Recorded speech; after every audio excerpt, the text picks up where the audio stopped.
what I'm doing here. Okay, you know how people like to compare eggnog to paint? It's kind of got like that sort of texture. Maybe it has like a sort of unnatural taste that you might compare to the way paint smells, something like that. I'm not saying anything bad about eggnog, okay? Everyone knows about this. So I'm just gonna take the joke further. That's all. It's just a joke. I'm gonna take the joke further, and I'm gonna make a thing that's like a paint mixer for coloring your eggnog different colors. I'm gonna call it PaintNog. I mean, I made a lot of cool stuff throughout this year, I think. I think it's pretty cool. Fun, exciting, scientific, technical things. And I'm gonna wrap it up by making PaintNog. At least it's holiday themed. Though I'm not sure if I'm gonna be able to get it out by Christmas Day at this point. It's getting pretty close already as I'm filming this. So yeah, I'm pretty sure I know how a paint mixer works. I think, you've got the white paint, and then it's gonna like squirt in the right amount of pigment to match the color that you chose, and then it's gonna mix it up by, I think, like shaking the whole can around. So that's basically what I wanna do with the eggnog, but obviously instead of like paint colors, I'm gonna use food coloring so that it's safe to eat. Yeah, so I need to come up with some way to squirt out a liquid, controlled by something electronic, and then I need some way to shake, also controlled electronically. So I did a manual quick test of this just to make sure it's gonna work at all, where I just took a cup of eggnog, dropped in a little bit of food coloring and shook it up myself, and it does keep the color. You just have to use very little. That food coloring goes really far in something like this. So I think I only need like 1 or 2 drops of each color to pigment, to dye the whole cup, whatever you want to call that, to color it, okay? Like my first thought was to have like a pump with a flow meter or something in there that is going to tell me how much liquid is getting pumped through, and then I can measure how much I need. But when I only need like 2 drops, I don't think that's going to work out. So I'm thinking now that maybe I'm going to just use like syringes and just put like a servo next to a syringe, and when it rotates, maybe a little bracket arm thing will like push the syringe, and then that'll squirt out some droplets. I don't know. Oh, and I think this is a good opportunity for me to reuse that Bluetooth microcontroller I tried to use in the guitar pedal video, because I need some way to control this and let you choose colors. And yeah, so choose a color over Bluetooth, tell it to start shaking, and it all happens. So as usual, for the application side of this, I'll probably end up using Unity to build some sort of mobile app that connects to your phone over Bluetooth. Alright, this is my first attempt at building some kind of dropper mechanism controlled by an Arduino. And yeah, so what we got is a servo with this little length of metal here attached to the plunger of a syringe, and then that's going to drip out some water. So first thing to do is set it to some sort of initial position, because right now it's kind of sucked in. I don't know if you can see that, but the water's kind of back here.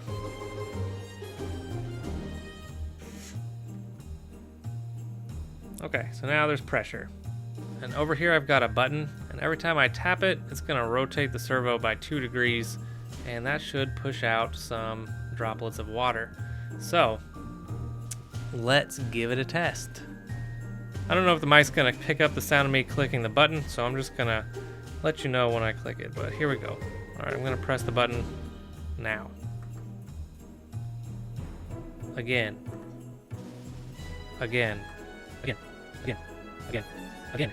Again. Okay, you get the idea. I'm just gonna press it a bunch now, and we'll see it squirt out some water here.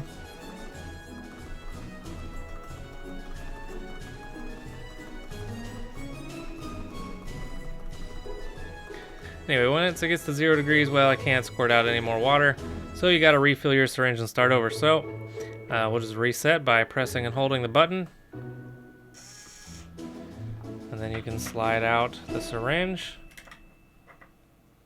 and go refill it.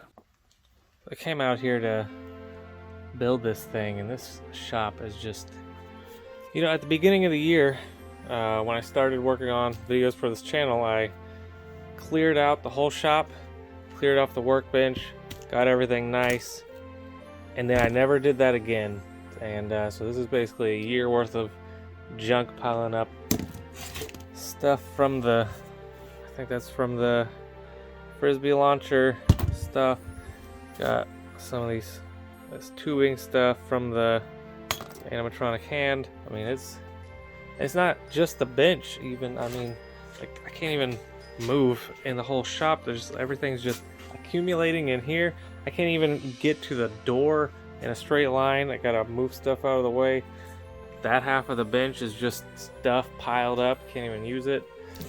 So yeah, I don't know what I'm doing here, but I don't know. I guess clean this up next year. A kind of nice thing about it, about just piling up junk, is you know, I'm gonna reuse the same motor that I used for the Frisbee controller, or the Frisbee thrower thing. So I'm gonna use one of these little universal hubs, and I just happened to find a piece that I cut that is already drilled out to use one of these. So that's nice. That'll save me a few minutes. I hate trying to line up all these screws and get this thing in here. Alright, so this is the first attempt at using the shaker mechanism. So I can go over that mechanically real quick. So what we got is this bottle here. And yeah, it's a baby bottle, so you know, I'm not trying to say anything like people who drink eggnogs are like babies, or like eggnog kind of looks like breast milk or something like that. Okay, are you accusing me of not liking eggnog? I'm building this project, this whole product for you that is going to improve the experience, okay? So anyway, got this bottle, and it's clamped into this little collar thing that you can find at Home Depot in the plumbing section. And I attached a ball bearing to that thing so that it can spin freely. And then that's just attached with a screw to this little bracket I cut here. That's attached to the motor using a universal hub. And then that whole thing has a bracket that is clamped to the bench. Alright, so the idea is that as the motor spins, it should shake up like that. Oh, I'm only using a 6-volt battery pack for this motor. We'll see if I need to up it or if this seems sufficient. I'm going to start off with no weight here, no liquid in it, and just see what we get.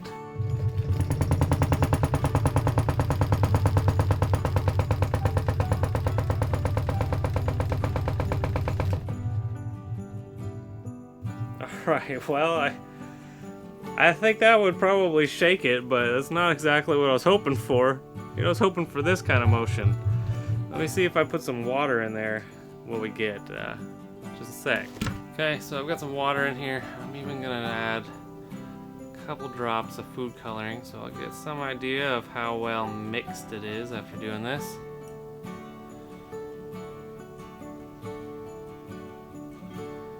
Cool. Okay, I just gotta put the cap on. Alright, here we go.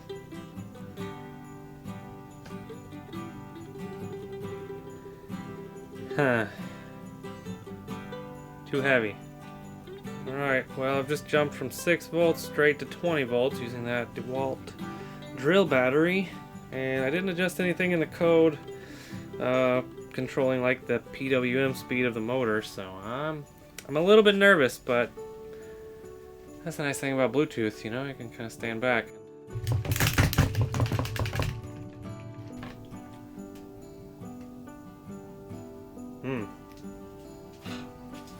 I think something went wrong. I was able to shake it up, but it broke loose the glue here. I mean, you can't really tell, but for the ball bearing. So now that's this thing's all kind of loose. Alright, well, I've applied some new glue to that, so hopefully it'll be back in working order soon, and I can continue testing. I got some glue that cures a little bit faster than what I was using, so hopefully tonight I can still get this stuff together. In the meantime, I figured I'd show how I mounted the syringes here. So I already did show you know, the main operation of a single one of these, but there's going to be 3, one for red, blue, and yellow. Not red, blue, and green, which is what I keep going to in my head because I do everything digitally these days, but in the real world it's red, blue, yellow. And yeah, so I built 3 identical things with the servos on a bracket with the syringes and 3 of these little pieces of wire. And then to mount them together, I cut these little pieces of metal here that I bent into, I don't know, I think it started out about a 45-degree angle, and then, I don't know, changed a little bit from there. And then I just used the zip ties that are already here to hold those together. And then they were still kind of flimsy and loose, so to fix that, I found that if I put a little bit of tension back here, then it really held everything together well. So I just attached some springs that I had lying around. And yeah, that's about it for that. Okay, in retrospect, I didn't really need to jump straight to the 20-volt DeWalt battery when I have two 6-volt batteries that I can put in series to get 12 volts. So with hindsight as my inspiration, I'm gonna move forward with that plan. All right, connected.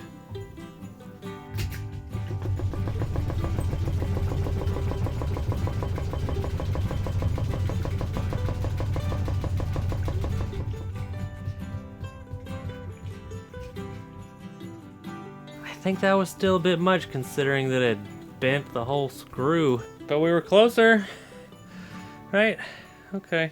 Another improvement, I shortened the screw connecting this thing to that thing, so hopefully that'll solve some of the instability and the issue with it bending. One more improvement I made, I shortened the duration of the shaking, because it was going for 10 seconds, that's a bit much.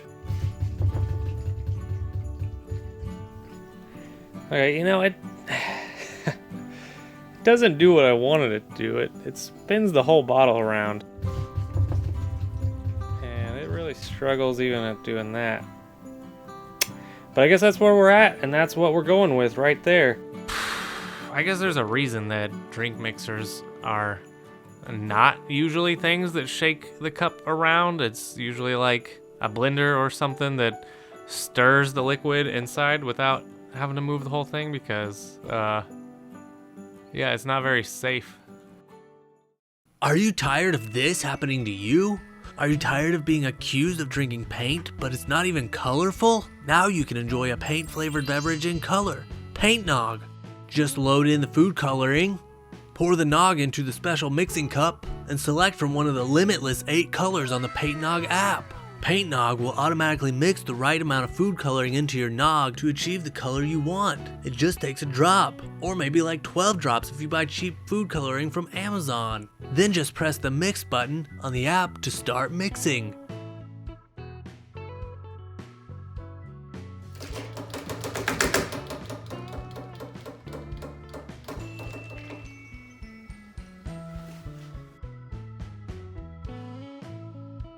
The mixing cup even allows for easy pouring into your favorite nog mug.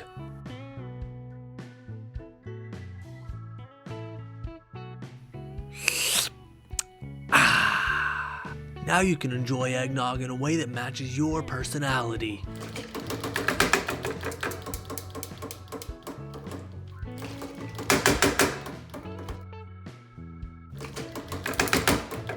Enjoy drinking paint your way. I keep making fun of people for drinking eggnog, calling it paint and stuff like that, but aren't these the people that I want to sell this product to? Am I alienating them? How am I gonna sell this to anybody? I'm making my customer base seem like idiots or something. Well, it's not like I'm really selling this thing right now. Tell you what, if this video gets over 100,000 likes, I'll look into making a commercially available PaintNog that people can buy. Seems like a fun gift, like a gag gift for White Elephant or something, right? Like a really expensive White Elephant gift, probably. But yeah, it's been a pretty good year doing YouTube. You know, I actually had a goal to try to make something and make a video about making it every month this year, and I did it. So it's pretty cool. And yeah, I hope to make a whole bunch of cool stuff next year too. So Merry Christmas to everybody. If you're feeling generous, leave a comment or a like on this video, or subscribe to the channel even. You can do that as a Christmas gift to me. And yeah, eggnog sucks and it tastes like paint.